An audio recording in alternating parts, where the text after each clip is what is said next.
आखिर में मेरी पति की जान चली गई। आखिर में ये कार्रवाई होती तो मेरे पति की जान बच जाती, मेरा परिवार बिखर गया। बताइए सर, हम लोग क्या करेंगे? मुझे न्याय चाहिए और मेरे बच्चों को भी न्याय चाहिए। जाहिर सी बात है। अरे क्या आप लोगों को भी कभी धमकी वगैरह दिया? हाँ जी, मुझे भी धमकियाँ दी जाती थी कि तुम्हें जला के मार दिया जाएगा और फिर हाँ घर के बाहर मारा जाएगा। घर से बाहर मारा जाएगा, मतलब ये सब बोला करता था वो? हाँ जी, मेरे बड़े पापा ऐसा बोला करते थे। मतलब आपके बड़े पापा ने ये आपको लगता है कि ये सारा हत्या करवाई? हाँ हाँ। देख रहे हैं ना, जब खुले तौर पे ये बोल रहे हैं तो आखिर अभी तक कार्रवाई क्यों नहीं हुई? घटना के 1 महीने के बाद भी कार्रवाई नहीं होने का रीजन क्या है? क्या कोई मोटा रकम मिला है प्रशासन को? ये सवाल तो उन पर उठेगी, क्योंकि घटना के 1 महीना के बाद भी आज तक कोई कार्रवाई नहीं किया गया। कार्रवाई आखिर कब होगा? प्रशासन से क्या उम्मीद है? क्या लगता है कार्रवाई वगैरह होगा? सर, हमको न्याय चाहिए और मेरे बच्चों को न्याय चाहिए। हम आपसे यही प्रार्थना करते हैं कि मेरे परिवार को और उन लोगों से जान की रक्षा चाहते हैं। नहीं तो अभी मेरे पति को जान मारा खोलकर हम मेरे बच्चों को नुकसान पहुंचा देगा सर। इसीलिए हाथ जोड़ के प्रार्थना करते हैं कि हम लोग को। नमस्कार, आप देख रहे हैं बिहार झारखंड लाइव टुडे और मैं हूं केशव सिंह। अभी हम बिहार से करीब 250 किलोमीटर की दूरी पे झारखंड के राजधानी रांची में मौजूद हैं। रांची में हम इसलिए आए हैं क्योंकि बीते 1 महीना पहले यहाँ पे मेस संचालक की हत्या मुख्य रूप से कर दी गई थी। हत्या मानिए या फिर एक साजिश मानिए, साजिश को ही हत्या का रूप दिया गया। मुख्य रूप से हत्या का मतलब ये था कि मेस संचालक अश्वनी कुमार जी बीते 12/5/2022 को अपने घर से करीब 7 बजे लगभग, 8:30 बजे, जी हाँ, करीब 8:30 बजे लगभग घर से निकले। मेस चलाते हैं, गरीब परिवार हैं और मेस चलाने वाले व्यक्तियों का भी जानते हैं सहारा सिर्फ खाना ही होता है। और जब खाने के ऊपर ही सारा परिवार टिका होता है तो जाहिर सी बात है आज के समय में उसको सपोर्ट करने वाला कौन होगा। अब हम इनके परिवार से आपको पहले मिलाते हैं। इनकी पत्नी जो यहाँ पे मौजूद हैं, ज्योति पासवान इनका नाम हुआ। जी, ज्योति पासवान मेरा। इनके देखिए छोटा छोटा बच्चा है, कितना छोटा बच्चा ये भी आप देख सकते हैं। एक बच्चा इधर है, एक बच्चा यहाँ पे ये है, जो बड़ी है यही मुख्य अग्नि भी दी थी। मुख्य रूप से हम आपको पूरी जानकारी देने की कोशिश करते हैं। बिहार से करीब 250 किलोमीटर दूरी आने का रीजन यही है कि न्याय आखिर कब मिलेगा। क्या बिहार के लोग रांची में रहेंगे तो उनको असली जीवन जीने का हक नहीं है? ज्योति पासवान के पति एक छोटे मेस चलाते थे, दोनों मिलकर मेस चलाकर अपना परिवार का जीवन यापन किया करते थे। और जीवन यापन करने का समय में जब घरेलू विवाद, जब घर के बगल के लोग आपसे जलने लगते हैं, आपको डराने की कोशिश करते हैं, तो अब ये रूप हत्या का भी हो सकता है या फिर कुछ और करा सकते हैं। जैसे विवाद की बात की जाए तो विवाद का जड़ ये है कि ज्योति पासवान के पति मेस चलाते थे।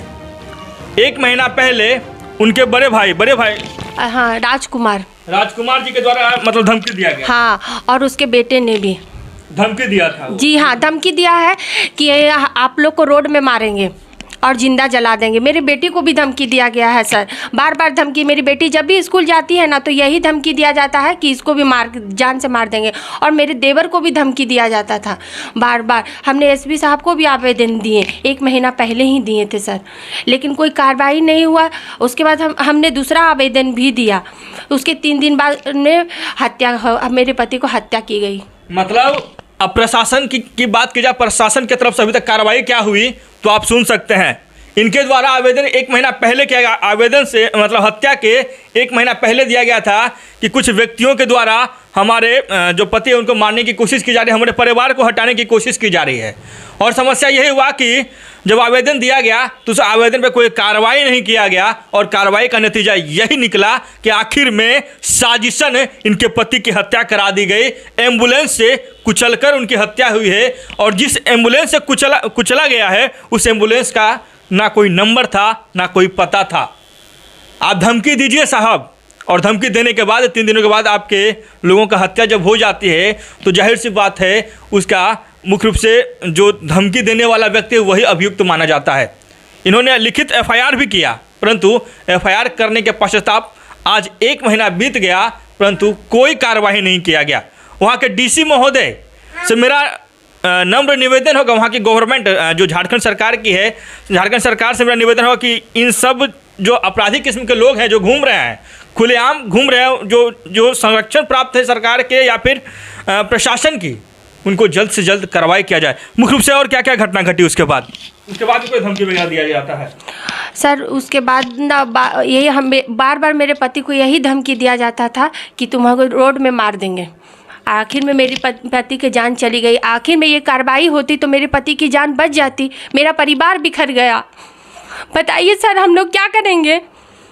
मुझे न्याय चाहिए और मेरे बच्चों को भी न्याय चाहिए। जाहिर सी बात है, एक परिवार की जब बात हम करते हैं तो सबसे बड़ा नींव होता है उसका पति, उसका हस्बैंड। जब उसी को हटा दिया जाए तो इन छोटे छोटे बच्चों का सहारा आखिर कौन होगा? इसका जिम्मेवार कौन होगा? क्या जो दोषी हैं उनको सज़ा मिल पाएगी?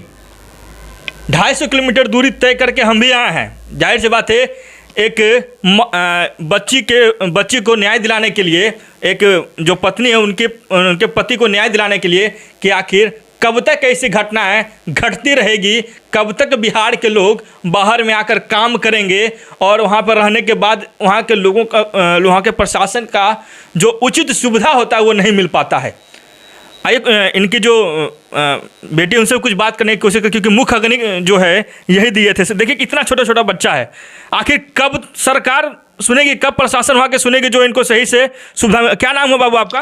तरु कुमारी। क्या आप लोगों को भी कभी धमकी वगैरह दिया? हाँ जी, मुझे भी धमकियाँ दी जाती थी कि तुम्हें जला के मार दिया जाएगा और फिर हाँ घर के बाहर मारा जाएगा। घर से बाहर मारा जाएगा, मतलब ये सब बोला करता था वो? हाँ जी, मेरे बड़े पापा ऐसा बोला करते थे। मतलब आपके बड़े पापा ने ये आपको लगता है कि ये सारा हत्या करवाई? हाँ हाँ। देख रहे हैं ना, जब खुले तौर पे ये बोल रहे हैं तो आखिर अभी तक कार्रवाई क्यों नहीं हुई? घटना के 1 महीने के बाद भी कार्रवाई नहीं होने का रीज़न क्या है? क्या कोई मोटा रकम मिला है प्रशासन को? ये सवाल तो उन पर उठेगी, क्योंकि घटना के 1 महीना के बाद भी आज तक कोई कार्रवाई नहीं किया गया। कार्रवाई आखिर कब होगा? प्रशासन से क्या उम्मीद है, क्या लगता है कार्रवाई वगैरह होगा? सर हमको न्याय चाहिए और मेरे बच्चों को न्याय चाहिए। हम आपसे यही प्रार्थना करते हैं कि मेरे परिवार को और उन लोगों से जान की रक्षा चाहते हैं, नहीं तो अभी मेरे पति को जान मारा कर हम मेरे बच्चों को नुकसान पहुंचा देगा सर। इसीलिए हाथ जोड़ के प्रार्थना करते हैं कि हम लोग को न्याय मिले और हम लोग को सुरक्षा मिले। न्याय और सुरक्षा की गुहार कर रही हैं ये। सरकार से निवेदन होगा और जिला प्रशासन से निवेदन होगा कि ज़रा सा एक ध्यान इस छोटे छोटे बच्चों को भी दें, ताकि सही से इनका जीवन यापन हो सके। जो करना था अपराधी का वो तो कर दिया, कम से कम उसको सही से सज़ा भी तो मिले, ताकि ये लोग जो डर डर कर जी रहे हैं, इनका जीने का मतलब क्या है, जो मकसद क्या है, ये सही से अपने बच्चे को परवरिश भी कर सके। क्योंकि देखिए गरीब परिवार हैं, अभी आपको भी पता होगा, दोनों मिलकर ये मेस चलाते थे और मेस चलाने वाला व्यक्ति का क्या हैसियत होता है वो भी आप जानते हैं।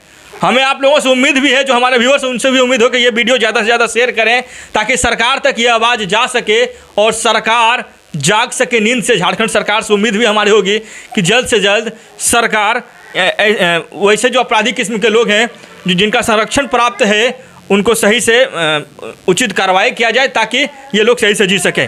लगातार हमारे साथ बने रहे तमाम दर्शकों का बहुत बहुत धन्यवाद। रांची से करीब, पटना से करीब 250 किलोमीटर की दूरी पे झारखंड की राजधानी रांची से केशव सिंह की ब्यूरो रिपोर्ट।